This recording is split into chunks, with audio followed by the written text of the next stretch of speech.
वरुथनी एकादशी व्रत कथा। नमस्कार भाइयों बहनों और मित्रों, जय माँ गायत्री। आप सभी का मेरे YouTube चैनल शुभकर्मा ही अष्टों में स्वागत है। आज के इस वीडियो में सुनेंगे वरुथनी एकादशी की व्रत की कथा। उससे पहले आप सभी से विनम्र निवेदन है, अगर आप मेरे चैनल पर पहली बार आए हैं तो प्लीज़ वीडियो को लाइक, चैनल को सब्सक्राइब और वीडियो को ज़्यादा से ज़्यादा शेयर अवश्य करें, ताकि आपके साथ साथ आपके अपने भी इस कथा को सुनकर लाभ ले सकें और श्री हरिनारायण की कृपा आपके घर परिवार पर हमेशा बनी रहे। आज एकादशी के दिन कमेंट बॉक्स में श्री हरिनारायण अवश्य लिखें। हमारे हिंदू धर्म शास्त्र में एकादशी का विशेष महत्व बताया गया है। माना जाता है कि एकादशी का व्रत करने वालों के समस्त प्रकार के पाप नष्ट हो जाते हैं।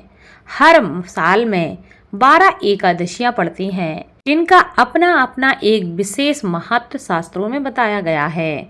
महीने में 2 एकादशियां पड़ती हैं, जिसमें से एक एकादशी हर माह के शुक्ल पक्ष में और दूसरी एकादशी कृष्ण पक्ष में पड़ती है। इनका विशेष महत्व शास्त्रों में बताया गया है। धर्मराज युधिष्ठिर कहने लगे कि हे भगवान, वैशाख मास के कृष्ण पक्ष की एकादशी का क्या नाम है, उसकी विधि क्या है तथा उसके करने से किस फल की प्राप्ति होती है, आप विस्तार पूर्वक मुझसे कहिए। मैं आपको नमस्कार करता हूँ। भगवान श्री कृष्ण कहने लगे कि हे राजेश्वर, इस एकादशी का नाम वरुथनी एकादशी है। यह सौभाग्य को देने वाली, समस्त पापों को नष्ट करने वाली तथा अंत में मोक्ष प्रदान करने वाली है। इस व्रत को यदि कोई भी अभागिनी स्त्री करे तो उसको सौभाग्य की प्राप्ति होती है। इसी वरुथनी एकादशी के प्रभाव से राजा माधांता स्वर्ग को गया था। वरुथनी एकादशी का फल 10,000 वर्ष तक तप करने के बराबर प्राप्त होता है। कुरुक्षेत्र में सूर्य ग्रहण के समय एक मन स्वर्ण दान करने से जो फल मनुष्य को प्राप्त होता है, वही फल वरुथनी एकादशी के व्रत करने से प्राप्त होता है। वरुथनी एकादशी के व्रत को करने से मनुष्य इस लोक में सुख भोग कर परलोक में स्वर्ग को प्राप्त करता है। शास्त्रों के अनुसार हाथी का दान घोड़े के दान से श्रेष्ठ है। हाथी के दान से भूमि दान, भूमि के दान से तिलों का दान और तिलों के दान से बढ़कर स्वर्ण का दान तथा स्वर्ण के दान से भी बढ़कर अन्न का दान माना गया है। अन्न दान के बराबर संसार में इससे बड़ा कोई दान नहीं है। अन्न दान से देवता, पितर और मनुष्य तीनों ही तृप्त हो जाते हैं। शास्त्रों में इसको कन्यादान के बराबर माना जाता है। वरुथनी एकादशी के व्रत से अन्नदान तथा कन्यादान दोनों के बराबर फल प्राप्त होते हैं। जो मनुष्य लोभ के बस होकर कन्या का धन ले लेते हैं, वे प्रलय काल तक नरक में वास करते हैं या उनको अगले जन्म में बिलाव का जन्म लेना पड़ता है। जो मनुष्य प्रेम एवं धन सहित कन्या का दान करते हैं, उनके पुण्य को चित्रगुप्त भी लिखने में असमर्थ हैं। उनको कन्यादान का फल प्राप्त होता है। वरुथनी एकादशी व्रत वाले दिन भूलकर भी जुआ नहीं खेलना चाहिए। उस दिन पान खाना, दातुन करना, दूसरों की निंदा करना तथा चुगली करना एवं पापी मनुष्यों के साथ बातचीत करना सब त्याग देना चाहिए। उस दिन क्रोध, मिथ्या भाषण का त्याग नहीं करना चाहिए। इस व्रत में नमक तथा तेल अन्न वर्जित होता है।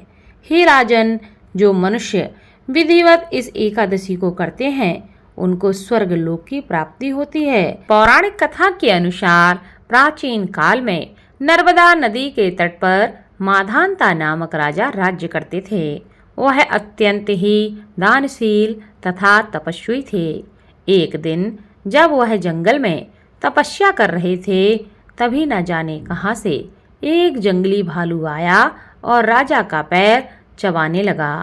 राजा पूर्ववत अपनी तपस्या में लीन रहे। कुछ देर बाद पैर चबाते चबाते भालू राजा को घसीटकर जंगल में ले गया।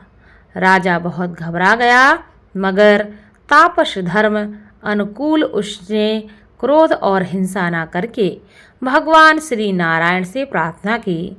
करुण भाव से भगवान विष्णु को उसने पुकारा।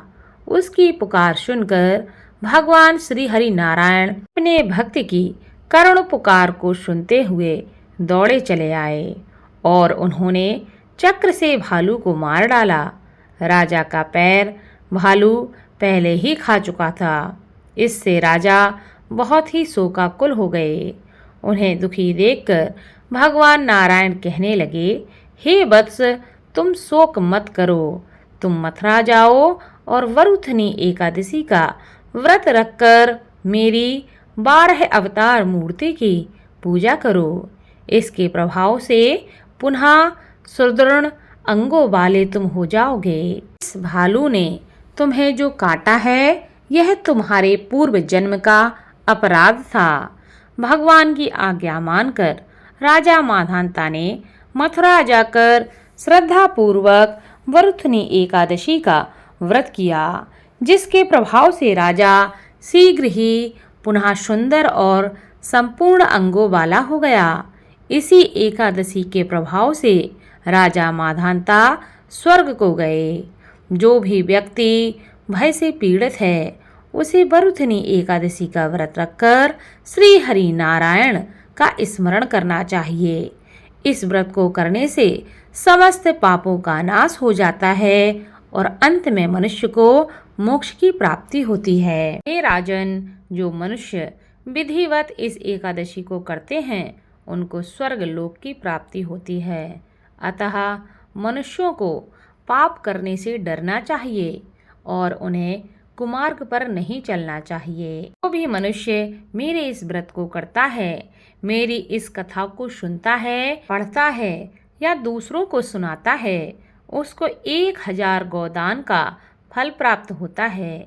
इसका फल गंगा स्नान के फल से भी अधिक माना गया है। इसलिए आप सभी से विनम्र निवेदन है, इस कथा को खुद सुने, आपके जो अपने हैं उनको भी इस कथा को शेयर करें, ताकि आपके साथ साथ आपके अपने भी इस कथा का लाभ ले सकें और भगवान श्री लक्ष्मी नारायण की कृपा आपके साथ, आपके घर परिवार पर हमेशा बनी रहे।